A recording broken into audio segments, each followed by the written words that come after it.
కృష్ణా జిల్లా పేదపారపూడి గ్రామంలో మధ్యతరగతి రైతు కుటుంబంలో 1936 నవంబర్ 16న చెరుకూరి వెంకట సుబ్బారావు, వెంకట సుబ్బమ్మ దంపతులకు రామోజీరావు జన్మించారు. ఆయనకు రాజ్యలక్ష్మి, రంగనాయకమ్మ అనే ఇద్దరు అక్కయ్యలు ఉన్నారు.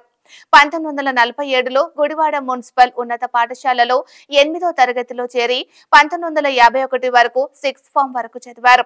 గుడివాడ కళాశాలలో ఇంటర్మీడియట్ BSc పూర్తి చేశారు.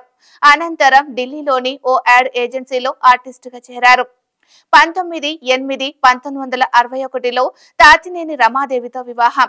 1962లో హైదరాబాద్ లో స్థిరపడ్డారు. 1962 అక్టోబర్లో మార్గదర్శి చిట్ ఫండ్ స్థాపన. 1965లో కిరణ్ యాడ్స్ ప్రారంభం. 1967 నుంచి 1969 వరకు ఖమ్మంలో వసుంధర ఫర్టిలైజర్స్ పేరుతో ఎరువుల వ్యాపారం. 1969లో అన్నదాత పత్రికను ప్రారంభించారు. 1970లో ఇమేజెస్ అవుట్డోర్ అడ్వర్టైజింగ్ ఏజెన్సీ ప్రారంభం.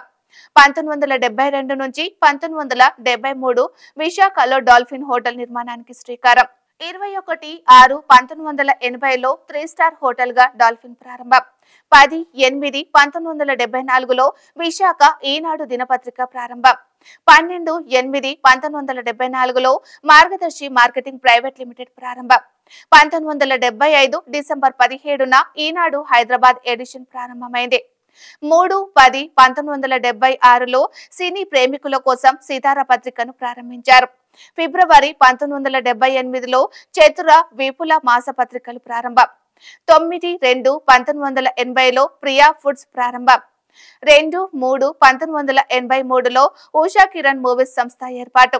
1990లో ఈనాడు జర్నలిజం స్కూల్ ప్రారంభం. 1992 నుంచి 1993లో సారాపై సమరం, మద్యంపై నిషేధ ఉత్తర్వులు వచ్చేదాకా పోరు.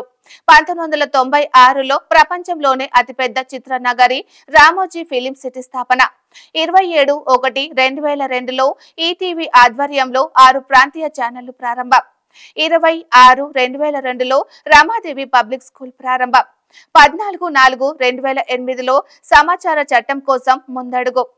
25/12/2014లో ప్రధాని మోదీ స్వచ్ఛ భారత్ కార్యక్రమ ప్రచార భాగస్వామిగా రామోజీరావును నామినేట్ చేశారు. 14/11/2015లో మరో 4 ఈటీవీ ఛానళ్లు ఆరంభం.